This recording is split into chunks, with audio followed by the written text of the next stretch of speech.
I'd like to just start out by telling you about a client whom I saw for a consultation.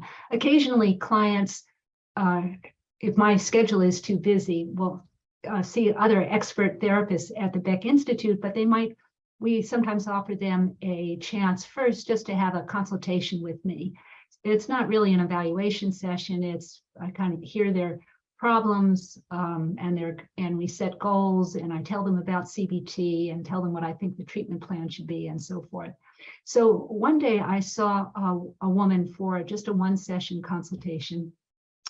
She was in her late 60s and had been severely depressed and suicidal for several years at least. When I asked her how she spent her time during the day, she said, well, pretty much after breakfast, she would go into the living room and sit in what she called her safe chair. And she would sit in this safe chair all day, hardly getting up at all. And most of the time when she was sitting there, she was ruminating all kinds of depressive thoughts. She had lots of suicidal thoughts. Occasionally, she'd tune into the television, but she was almost completely inactive. And I asked her when she had finished breakfast and she was thinking about sitting in this chair, how did she feel? What was she thinking? She said, well, she felt okay. And because she knew she was going to sit in her self chair. And I said, and about an hour after you start sitting in the chair, are you still feeling okay? And she said, well, maybe a little less. And I said, how about in the early afternoon? So maybe you've been sitting in the chair for 3 hours or maybe a little bit more. Then what's your mood like? She said, well, by this point, she's not feeling okay. And she's feeling pretty hopeless and despondent.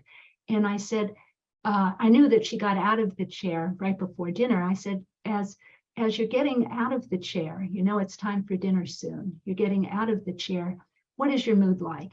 And she said, terrible. I just want to kill myself. And I said to her, it's interesting that you label this chair as a safe chair, but to me, it sounds like it's a suicide chair. And she looked kind of stunned. And I said, I think one of the most important things is going to be just little step by little step to help you get out of that chair and start building a life for yourself again. And I think one of the things you'll need to do in treatment is to talk about what things were like before you got so depressed, what things were like in perhaps the best period of your life. What kind of things did you enjoy doing? What brought you a sense of purpose, a sense of meaning? What did you feel competent about? Were there some spiritual activities or creative activities that appealed to you?